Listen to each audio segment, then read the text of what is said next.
tá pensando... Aí eu aprendi na última tentativa, a última coisa que eu fiz muitos anos atrás, em C, né? Uhum. E, de repente, eu senti o mesmo fenômeno que eu senti enquanto eu estava aqui na faculdade. Depois do meu curso intensivo, que eu sempre faço sozinho, eu passei um fim de semana e eu estava pensando em C. Dos loops, das coisas, você começa a pensar, né? tipo, no algoritmo, então, né, o cérebro, ele vai se moldando de acordo com aquilo que você põe ao redor dele, tá?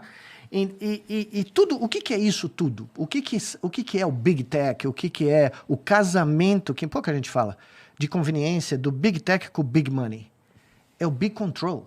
Ah, sim. Tá? É a tentativa de criar um software, né? Que não é um programa trivial, mas é um sistema que mantém o comportamento humano dentro de certas barreiras. Hoje a gente sabe, é o meta, cara. É o meta que está sendo criado, né? Eu tenho um aluno que trabalha lá, inclusive, no laboratório do metaverso. Cara, o metaverso é a coisa mais... Eu entrevistei o Kenneth Correia, que é um cara que manja do metaverso. Cara, a coisa mais absurda que ele falou é o seguinte: quando você sai do metaverso, o metaverso continua.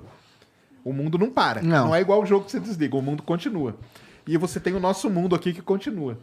Vai chegar um momento... Que ninguém vai saber a diferença. Não, que você vai querer saber qual dos dois mundos que eu quero perder mais ou menos coisa, cara.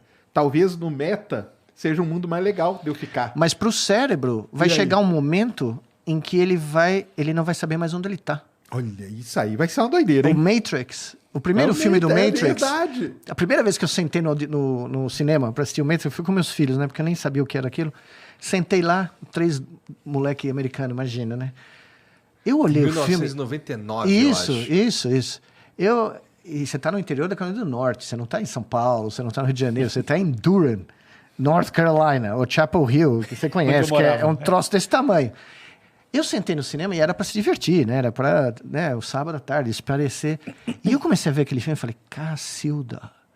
E os caras foram literalmente no nervo.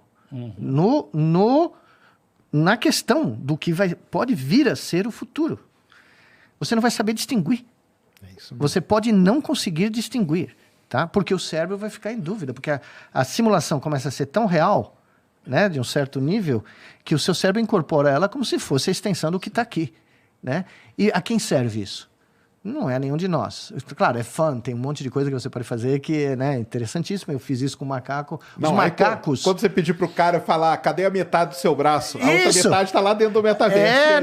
Mas é o que eu ia falar. Não, mas é isso que eu ia falar para você. Nós criamos um macaco com 8 braços, tá? Nossa. Só que eles não eram físicos, eram virtuais. Olha aí. Terminava o dia, porque era o momento mais alto da vida do macaquinho no laboratório, era esse, onde ele entrava no mundo virtual, igualzinho a gente faz, e tinha múltiplos apêndices para brincar. Cara, terminava a simulação, o macaco ficava procurando.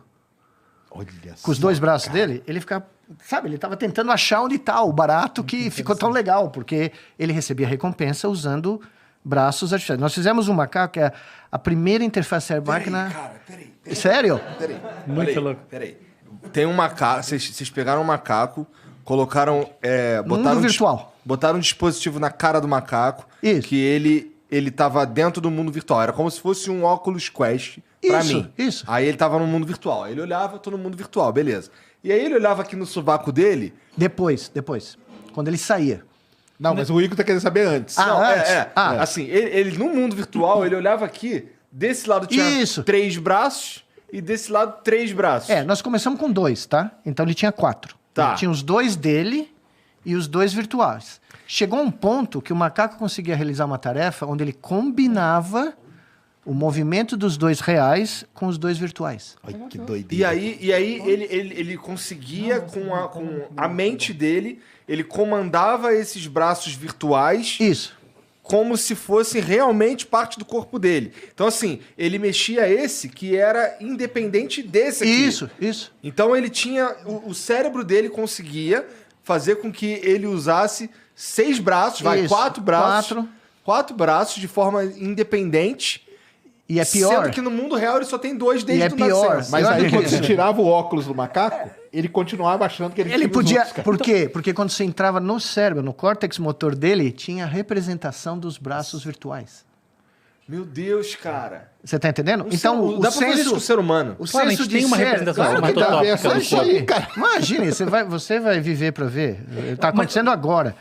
Mas, sabe, eu vejo uma questão aí que eu acho que a gente sempre tem que ter consciência dela. No fundo, tem 2 metaversos e não um. Um é o metaverso virtual. E o metaverso virtual, você está fechado com aquela caixa de sapato eletrônica na cara, chamada óculos de realidade virtual, no qual você vive uma coisa que está absolutamente... mas você sabe que nem precisa mais, né? Nem precisa mais, tudo bem. Você faz um implante retiniano Não, beleza. Tá certo. Já está nesse nível? Já está chegando. Sim. Agora, isso aí está no caminho, sim. E lente de contato, etc. Mas tem um outro metaverso, que é o metaverso aumentado, da realidade aumentada, que vai jogar uma camada sobre você, seu olho. Esse é onde eu faço a aposta mais forte.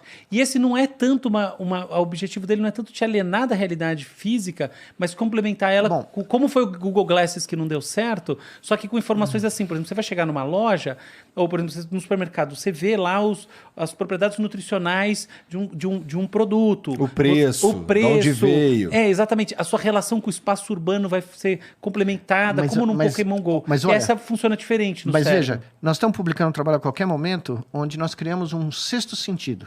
Nós já publicamos vários nessa área, mas esse está... Tem umas coisas maravilhosas. Isso é essa área... Nós criamos um ratinho que tem sinestesia, porque ele toca luz infravermelho.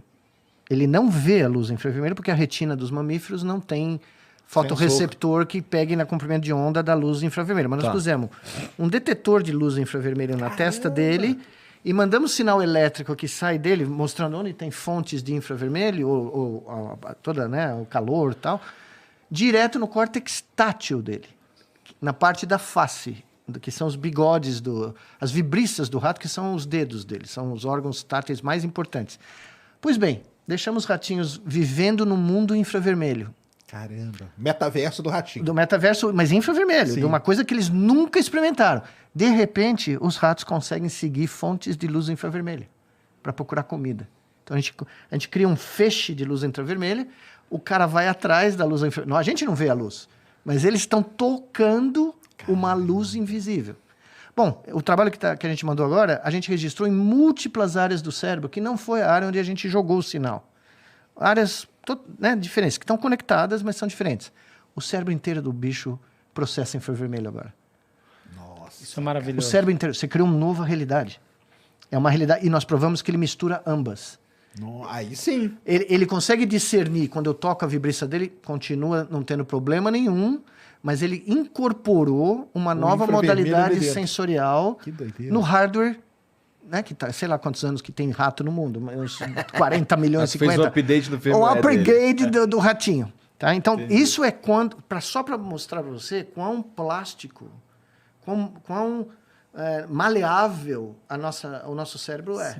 Né? E tem gente estudando isso para ganhar dinheiro. Muito. Não é pouco, não. Não é pouco. Um ponto importante é que na primeira infância, logo no começo da vida, o cérebro é mais plástico. E hoje em dia, ainda que o VR seja recomendado só a partir dos 7, 8 anos, tem muita criança menor que está mexendo com isso.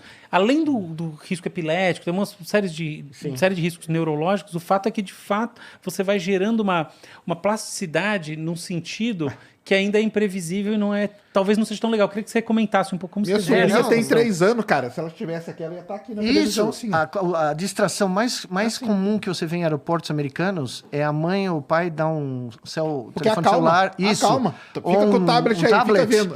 Criança de 2 anos. Criança que não aprendeu a falar. Exato. Criança que não aprendeu a escrever. Né? Então, isso está mudando. Está mudando o desenvolvimento. O neurodesenvolvimento o neurodesenvolvimento dessas crianças. A gente não sabe no que vai dar isso. Agora, os finlandeses... Eu imagino que seja positivo. Gosto de acreditar que é positivo. Pode até ter certas coisas positivas. Talvez tenha aspectos positivos mas e aspectos tem aspectos negativos. deletérios também. Tanto é isso que eu falei, que os finlandeses resolveram tirar computadores das primeiras classes, do ensino elementar, porque as crianças não estavam perdendo atributos importantes cognitivos de acordo com o que eles viram lá. Tá? Então, é o contrário do que a gente ouve, né? É o contrário. É o contrário completamente. Total, cara.